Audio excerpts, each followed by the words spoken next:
Medicare for all, affordable health care, universal health care. We need to have health care in this country. And the San Francisco Chronicle, boy, did they have a powerful headline. A good old tweet on Easy Street. Their title, listen to me carefully. The recent killing of United Healthcare CEO Brian Thompson in Manhattan has brought renewed attention to the escalating costs of protecting top executives.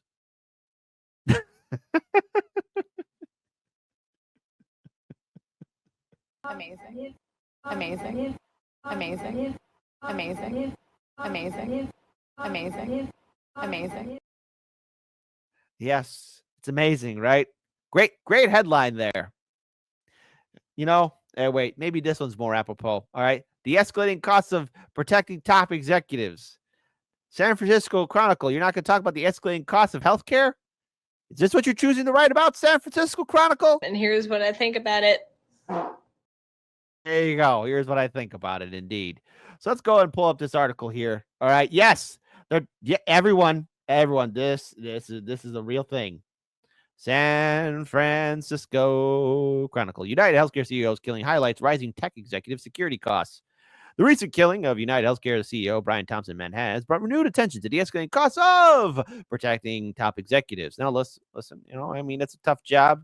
There's a lot of crazies out there, As the leaders of the world's largest, most visible companies, tech CEOs, many located in the Bay Area, face unique security risks. In an age when these executives hold immense power and influence, safeguarding their well-being has become a significant and costly priority.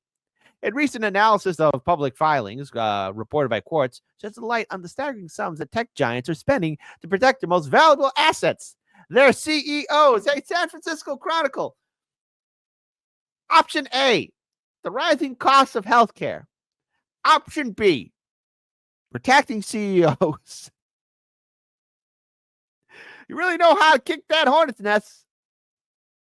Here's a breakdown of how the bigger companies are spending to ensure their top executives stay safe. Like, man, hey, listen, I have my own elite guard. The Mad King has his kick chat, okay? My kick chat is my Praetorian guard. Okay, so Microsoft CEO, $58,291, okay? So Microsoft spent $58,291 in personal security for CEO Satya Nadella's travels in 2024, according to filing with the Securities Exchange Commission. The amount is part of Nadella's broader all other compensation, which totaled $169,791 for the year. And you got Oracle CEO, $200K, okay?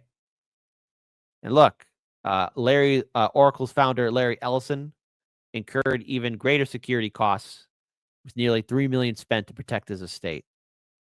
You got Amazon's Andy Jassy. Oh my goodness. Hey, $986,164. Tesla's Elon Musk, $2.4 million.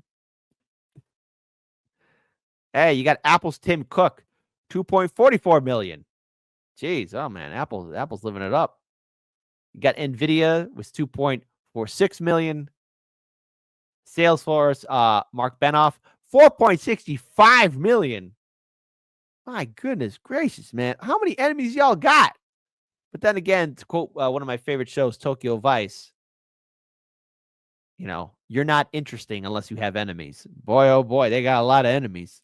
The ops are coming in after them. You got Salesforce, Mark Benoff, $4.65 million. Oh, hey. It's Zuck himself. Alphabet. Sunders Picard sorry, not Alpha. That's not the Zuck. Alphabet CEO and Google CEO. Oh wow, $6.78 million. Hey, listen, I know you spent a lot on security, but could you really ease up on the jackboot of censorship? That'd be ever so nice, Mr. CEO. And Zuck it was the lead. Meta CEO Mark Zuckerberg leads the pack with a jaw drop. Damn, Zuck, I know you created Facebook, but how many enemies do you got?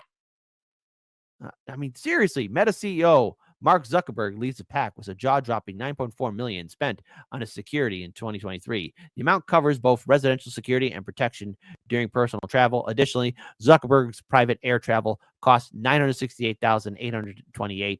His total all-other compensation for the year exceeded $24 million, with a significant portion earmarked for his and his family's security. God damn. So, folks,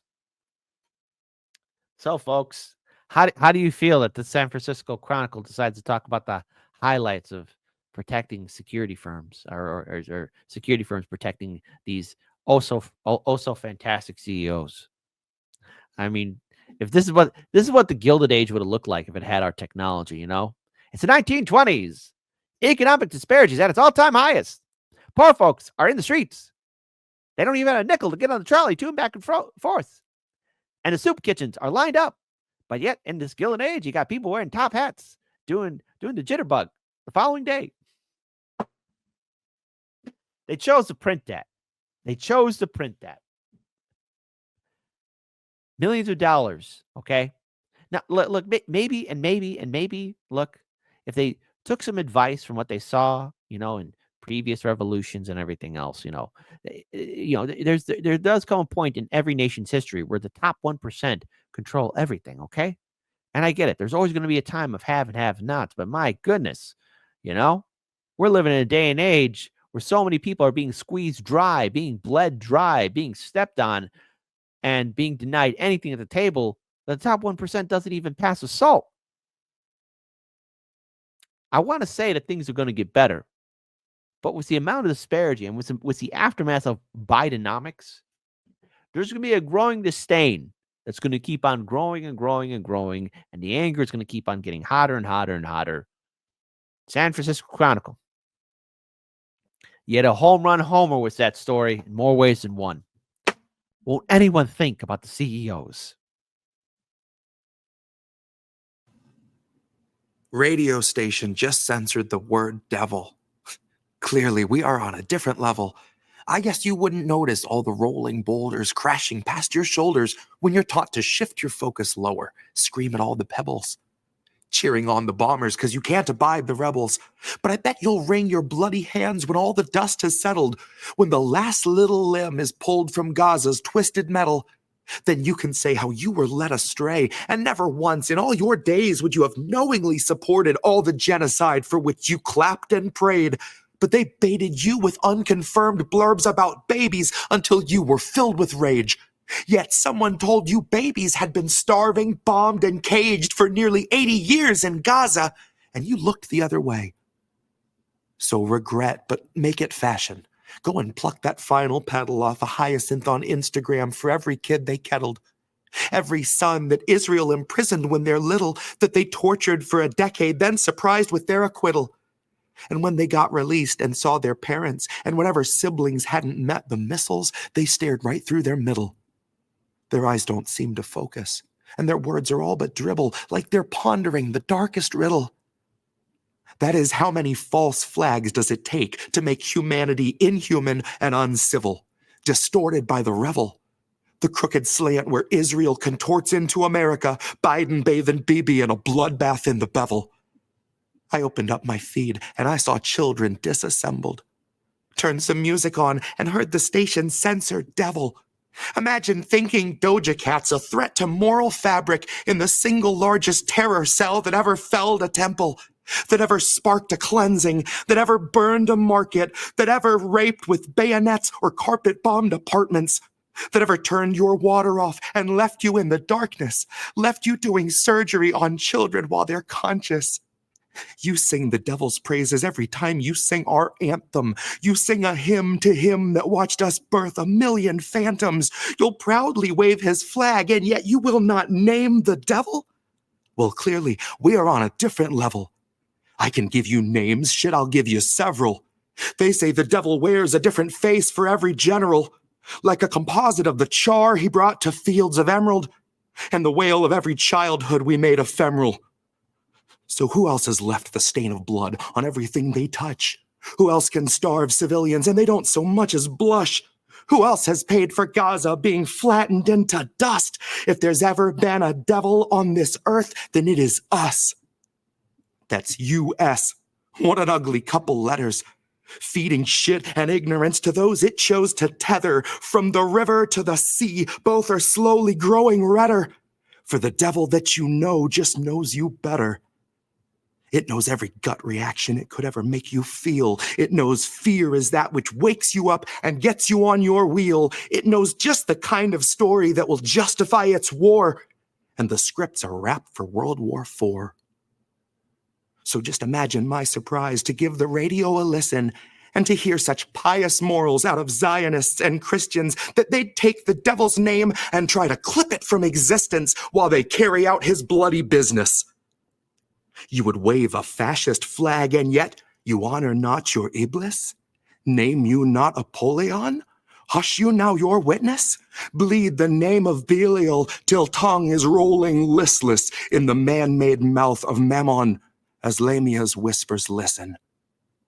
When carts are wheeling bodies through the cities that we crushed, and the very air is rotten with decay of all that was, who else would censor devil yet behave as Legion does?